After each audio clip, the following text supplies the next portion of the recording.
আসসালামু আলাইকুম রহমতুল্লাহি ওয়া বারাকাতুহু। আজকে কথা বলবো হযরত বেলাল রাদিয়াল্লাহু তাআলা আনহুকে নিয়ে। হযরত বেলাল রাদিয়াল্লাহু তাআলা আনহু একজন বিখ্যাত সাহাবী, যিনি মসজিদে নববীর স্থায়ী মুয়াজ্জিন ছিলেন। শুরুতে তিনি একজন কাফেরের গোলাম ছিলেন। ইসলাম গ্রহণের কারণে তাকে বিভিন্ন ধরনের কষ্ট দেওয়া হতো। উমাইয়া ইবনে খালফ মুসলমানদের চরম শত্রু ছিল।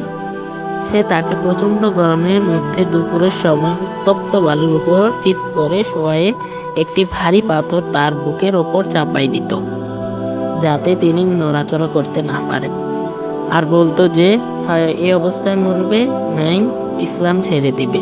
কিন্তু হযরত বেলাল রাদিয়াল্লাহু তাআলা আনহু এই অবস্থায় আহাদ আহাদ বলতেন, অর্থাৎ আমার মাবুদ একমাত্র আল্লাহ। রাত্রে শিকলের বেঁধে তাকে বেত্রাঘাত করা হতো এবং পরে উত্তপ্ত জমিনের ওপর শোয়ায়ে ক্ষতবিক্ষত শরীরকে আরো বেশি ক্ষতবিক্ষত করা হতো, যেন তিনি উত্তিষ্ট হয়ে ইসলাম ত্যাগ করেন, নতুবা ছটফট করতে করতে মৃত্যুবরণ করেন। নির্যাতনকারীরা ক্লান্ত হয়ে পড়ত। কখনো আবু জাহেল, কখনো উমাইয়া ইবনে খালফ, কখনো বা অন্য কেউ পালাক্রমে শাস্তি দিত। প্রত্যেকে শাস্তি দিতে নিজের সম্পূর্ণ শক্তি ব্যয় করত। হযরত আবু বকর সিদ্দিক রাদিয়াল্লাহু তাআলা আনহু তাকে এই অবস্থায় দেখে তাকে খরিদ করে মুক্ত করে দেয়।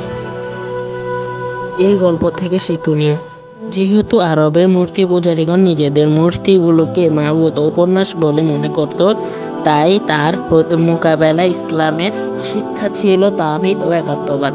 এই কারণে হযরত বেলাল রাদিয়াল্লাহু তাআলা আনহু এই মুখে শুধু একাত্মবাদের জিতেছিল। এই প্রেম ও ভালোবাসার বিষয় আমরা যেখানে মিথ্যা মহব্বত বেলায় দেখতে পাই, যাহার সহিত মহব্বত হয় তার নাম উচ্চারণ করতে মজা লাগে, অনর্থক এটা বারবার উচ্চারণ করা হয়। যেখানে আল্লাহ পাকের মহব্বত ও ভালোবাসার ব্যাপারে আর কি বলবো, যা দিন দুনিয়া উভয় স্থানে কাজে লাগবে।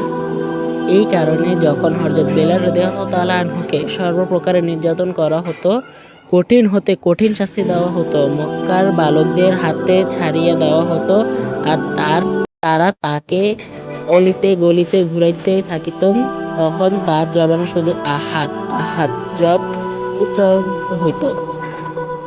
এর প্রতিদান স্বরূপ হুজুর সাল্লাল্লাহু আলাইহি ওয়াসাল্লাম দরবারে তিনি মুয়াজ্জিনে নিযুক্ত ছিলেন। মদিনায় ও সফরে সর্ব অবস্থায় আযান দেওয়ার দায়িত্ব তাকে দেওয়া হতো। আজকে এখানেই গল্পটি শেষ করলাম। ইনশাআল্লাহ আরেকটি গল্প নিয়ে আগামীতে দেখা করব। আল্লাহ হাফেজ।